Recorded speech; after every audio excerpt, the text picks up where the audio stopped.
It is extremely important for you to master your emotions so that you can live a full, whole, and healthy life. You must master your emotions for you to have any sort of control over your life. I was recording a bit of audio and I was recording the video and the footage just disappeared. So I'm gonna put the audio plus my logo on here and you can watch it and see most of what I had to say. I apologize for any sort of inconvenience, but the information there is so important and so valuable and I feel it would be helpful. I apologize and I have to go somewhere right now, so I really can't record the rest of the video. So thank you so much for watching.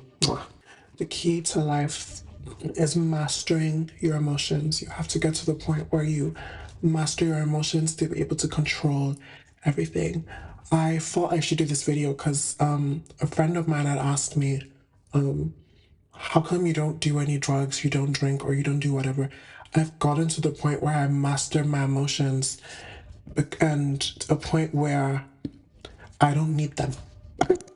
I don't need so many things that a lot of people need to sort of go through things and go about things.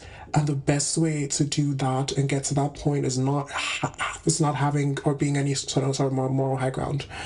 It's really fully integrating and accepting the self and accepting your emotions as they come. Avoiding your emotions will have you not master them. It's like taming a horse. You don't tame a horse by running away. You have to face it head on. And that is one of the first methods I would say to sort of mastering your emotions and becoming one with yourself. And it's important. The first thing I will say, please journal. It's so important to write down your feelings as they're happening and write down the ways that they're making you feel. There's this app, I'm going to put it there. They're not sponsoring me, and I just want to put that out there, but they're able to have you write down your emotions, tell you what it is, and then as they tell you what it is, you can find out what it is, I mean, and then you're able to then get prompts. It is AI, don't get me wrong, but it's been helpful for me as someone who can't afford therapy in the moment and at the moment, and it's helped me even master my emotions. But previously, before I had this app, there were obviously ways that I've done that. And the important thing is finding ways to kind of confront your emotions that are the safest way for you. There's some emotions you have to confront and you have to tell someone, especially if it's something that you share with someone. For example, if you've experienced something that is identity focused, you've experienced something that has to do with misogyny, disability, queer identity, and etc. Maybe you may receive and have such value from interacting with someone who's also had that experience as well.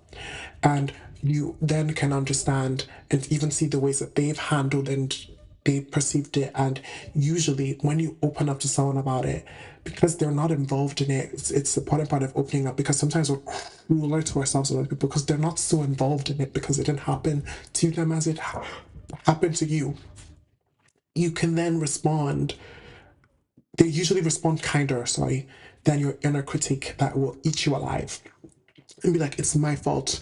And then you start to live in that isolation. Isolation is one of the ways that people don't master their emotions, and then they use things to numb themselves. You need to face it head on. When it is grief, you need to face the grief head on. You need to, start in the way that feels comfortable for you. You can start by talking about it. You can start by reminiscing on the memories. If you shared grief, maybe family members, really understanding what that relationship meant to you. One way I've found of getting over the other people is writing them letters.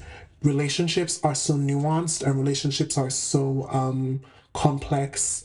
You need to reflect upon the way that person or even that thing had affected you. When you start to reflect, you then understand why it is you are feeling what you're feeling. Feelings are supposed to be understood and not suppressed. It's the best way I can describe it. You need to understand your emotions. Suppressing them, they're going to come back later. And sometimes they show up in your body in the most gut-wrenching ways and affect every single aspect of your life in a way that is not comfortable for anyone.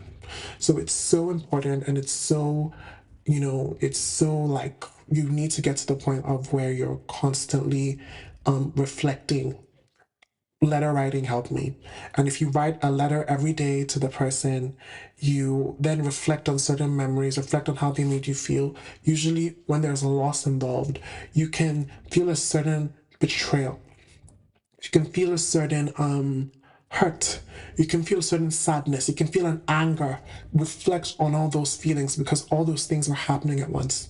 You can feel used. You can feel, these are the kind of things that I'm saying that then bring emotions in your body, because that is what even happens when therapy is happening. How are these things making you feel? How is it showing up in your body? What does it mean? And then when you reflect upon them, then you can understand that usually emotions are very they're almost very intertwined with time, because then you can see, okay, these emotions I'm feeling, whether it's anxiety, whether it's depression, what does it mean about my life? What does it mean about my future? What does it mean about where I'm going in life? And what does it mean about the spaces that I'm going to then be in the future? And when you reflect upon this, it becomes less scary. Emotions are so valuable. Fear is so important. Fear is so important because it protects you, but fear can also hinder you. Sadness is so important. Sadness is so important because it's a release. You then release your emotions. Anger is so important. Anger is so important because then you then respond. That wasn't okay. But it's so important to then understand these emotions and then get to that point where you can do that. And then they don't run you over. Then when you're angry, you don't just get angry and don't even know why you're angry. You know what I mean? When you're sad, you understand you're sad and you're like, okay, I'm sad. And it doesn't become this huge thing anymore where you're angry and then you want to just like kill someone. You know what I mean? Or you're sad and you just want to jump out of your window. Or you're jealous and you just want to rip her weave out or something. No. Why are you jealous? What are ways that this thing or this person or whatever makes you feel inadequate? It's usually a life problem. Emotions respond to problems we have in our life or have had in our lives before. How are you then going about responding to these things in a way that is solution oriented? It's so much there. Emotions show up, especially when they show up in a way that you can't explain. It's always deeper than you think. A huge part of it is inner child healing. The video there, and you can see the way that it shows up and why it shows up. And it can start with being compared as a child or being picked on as a child, and people who brought about all sort of insecurities that bring up all the emotions that happen. Then you really start to get a control in your life when you master your emotions. You master them. They're messengers. Emotions are so important. They're so important because one thing that jealousy can do for you is it can be like, you know what? The circumstances that I'm in my life are not okay. I want to make a change. It can propel you to then change. That's true.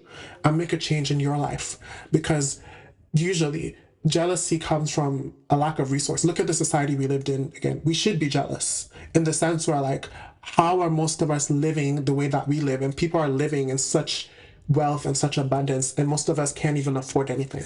We should be jealous, and it will teach us to kind of make a change and go about doing things. So look at the French Revolution, for example. Imagine if they were satisfied and content with what they had. Some circumstances and some things that people go through are not okay, and they should not have to go through it. So as it pertains to sort of mastering your emotions, as I close this video, I wish that I could have gone longer, but my camera is having issues.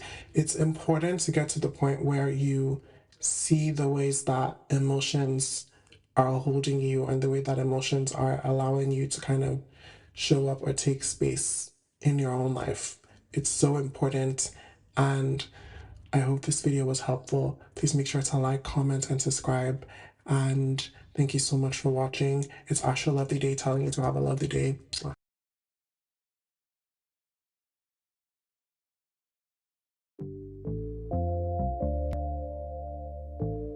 The Medicine Woman.